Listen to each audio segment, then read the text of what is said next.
what is a biblical fast? How do I do a biblical fast? How do I even begin a biblical fast? I'm Pastor Steve. Our church is La Viña de Gracia in La Caleta, Colombia, just outside the capital city of Bogota. We are in the middle of our 40-day time of prayer and fasting, declaring war in the heavenlies, victory in the earth. Thank you for following with us. And this is what I want to talk to you. What is a biblical fast? How do I do a biblical fast?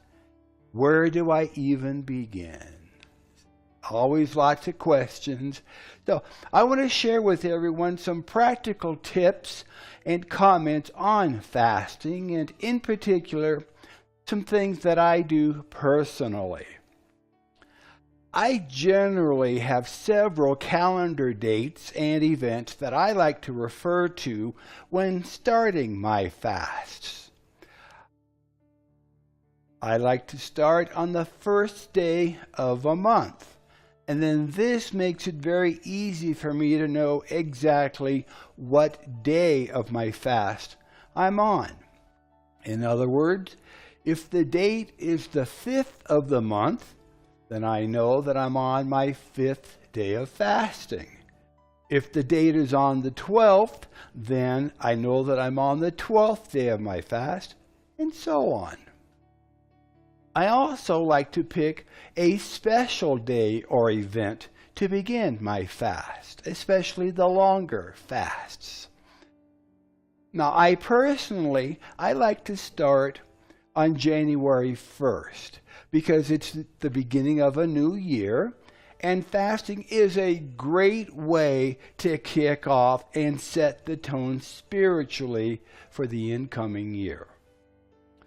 I also like to use my birthday to start my fasting. It is obviously an important date for me, and although it does make it a little more complicated to track the actual days that I have been fasting, you can use any date or special event that makes sense to you. It is more important that you actually begin fasting than it is what day you begin with. Another thing, and this may sound gross or out of place, but even though you are fasting and not eating solid foods, be sure that you remember to brush your teeth regularly, maybe more often than you normally would. Those around you will appreciate your spiritual effort all the more. So there are two types of fasts commonly practiced by Christians today: a partial fast and a complete fast. Now, a partial fast is described in the book of Daniel. For 3 weeks, Daniel, who was a prophet during the time when Israel lived in exile, he abstained only from delicacies like meat and wine. You can read this in Daniel chapter 10, verse 3. A complete fast means drinking only liquids or sometimes juice when fasting for an extended period.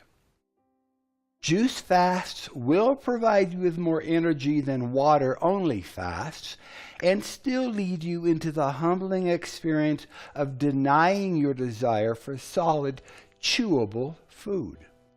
If you are new to fasting, start slowly. Progressive steps helps your body become accustomed to the drop in food intake. You can start by fasting 1 meal a day, 1 day a week, or 1 week a month. As fasting becomes a part of your spiritual lifestyle, you will be able to increase the number of times and the length of your fasts. Fasting is a marathon. It is not a sprint. So in preparing for the fast, The normal fast involves abstaining from all forms of food, but not from water, and commonly lasts 24 hours, usually from sunrise to sunrise. If you are fasting for the first time, you might begin by missing a meal or two. Over time, you can build up to a full day or more. Begin by refraining from solid food, but drink liquids. Water is the best, since soft drinks are not good for the digestive system, and coffee and tea stimulate the nervous system. Before beginning a fast, it is best to eat lightly and cut back on caffeinated drinks. During the first few days of a multi-day fast, it is common to experience headaches as the body withdraws from caffeine. Now, in my experience of both short and long fasts, the first couple of days are generally the hardest because of habit eating. After the third day, I have found that fasting is fairly easy to continue. Now, although I will declare a specific time of fasting, if I find myself feeling very hungry, I will pray and ask the Lord if this should be the stopping point in the fast or if I should continue. Generally, for the more experienced fasters, once hunger returns, it is time to end the fast. One example of this is found in Matthew chapter 4, verse 2. Matthew 4, verse 2. And when he, Jesus, had fasted 40 days and 40 nights, he was afterwards hungry. So if you are planning for an extended fast, say more than 14 days, you should prepare mentally and physically by cutting down on food intake 1 week before the actual fast, taking on a vegetarian type diet to control cravings for food. Reduce your intake of beverages like coffee, tea, and soft drinks as well. Drink plenty of water. And this is always a good idea whether you're fasting or not. And stop watching television. You will soon discover how much advertising goes on about food. In the morning, you're going to see advertising for lunch. At lunchtime, you're going to see advertising for dinner. Around dinner time, late into the evening, you're going to see advertising for snacks, after school, in between meals and treats. So stop watching television. You will discover that it is so much easier when you're not being inundated with advertising promoting what you deserve to eat at lunchtime. So it's your choice, but I found it easier to eliminate or reduce watching the TV. Now, during the fast, set aside specific and significant time to worship and seek God in prayer. Plan ahead so that your time can be unhurried and conducive to enjoy the Lord. Many people begin this time by repenting of any sins the Lord brings to mind and asking for God's forgiveness. This is essential to ensure that sin is not hindering your communications with the Lord. Then plan time to make your requests known to God and to seek His will. Take breaks to study scripture passages that you have chosen. And do not rush your time with God. Take time to listen. Ask, then listen. Keep a notebook and pen nearby to record the ideas, the insights, the directions, and instructions that He impresses upon your mind. When you turn down the noise of Western civilization by fasting, you can more easily hear the voice of our God. Continue to drink plenty of water. Apple or watermelon juice is a great morale booster. And sleep early. The first days of the fast are usually the most challenging. Persevere through this period. Press in and move on. Consult your doctor if you are unsure of any headaches or bodily reactions. When it comes time to breaking the fast, to ending it, breaking the fast may require as much discipline as beginning it.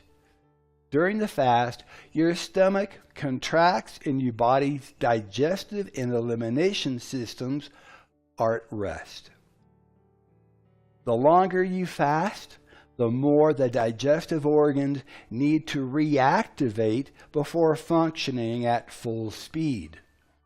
If you plan to fast only 1 or 2 days at a time, it is best to end the fast with a small glass of fruit juice as your first meal. Gradually introduce small amounts of easily digestible foods such as yogurt, soup, fresh fruit, and cooked vegetables. If your fast continues longer than just a few days, you should continue with juices for a day or more before gradually introducing more substantial foods like yogurt, soup, and fruit. And if you can, homemade soup is better than the store-bought canned soup. There's a lot of sodium in what you buy in the stores. That's just a personal preference of mine.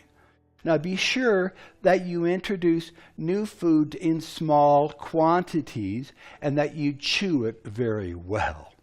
You should stop eating at the slightest sensation of fullness. If fasting only a few days at a time, ending the fast should be easier. If you have built up to and desire to fast longer, you should consult your physician and review a health book on fasting. Now, according to the Foods and Nutrition Encyclopedia, for healthy individuals, and this is a quote, for healthy individuals, no harm results from short-term fasting. End of the quote. The average person can go without food between 21 and 40 or more days before the body begins to eliminate vital tissue, called starvation. I'm going to read that. I'm going to say that again. The average healthy person can go without food between 21 and 40 or more days before the body begins to eliminate vital tissue. If you have underlying health issues such as pregnancy, anemia, behavioral disorders, or other chronic health problems, you should never fast without consulting a physician first. So, what if you fail at fasting? What if you get partway through and grab a meal? Well, fasting is a marathon, not a sprint. It takes time to build up your spiritual fasting muscles. If you fail to make it through your first fast, don't be discouraged. You may have tried to fast too long the very first time, or you may need to strengthen your understanding and resolve. Keep trying until you do succeed. God will honor you for your faithfulness. There have been times in my fasts that I wanted to go a certain length of time, and I only made it 10 days into it. Just continue, or maybe that's the right time to stop your fast. Start again fresh a week or two later. Pray about it and declare the time. It's not a competition. It is a marathon. God will indeed honor you for your faithfulness. So in conclusion, fasting is a way God's people have humbled themselves before Him for more than 3,000 years. Jesus, David, and many other followers of our God have gone without food for a little while to worship and pray to the one who supplies all of our needs. You will be in good company along your dedicated time of prayer and fasting. Preparation is planning with a purpose. Planning with a purpose is what preparation is all about. If you will set aside a little time and seek the Lord about your reasons for fasting and for how long your fast should be, you will have great success. Start slow and easy, making fasting and prayer a regular part of your spiritual exercise in life. And always ask the Spirit of God to help you when you declare your time of prayer and fasting. So I'm Pastor Steve, and may the Lord richly bless you, prosper you, and keep you safe as you follow hard after Him. Until next time, we'll see you then. God bless.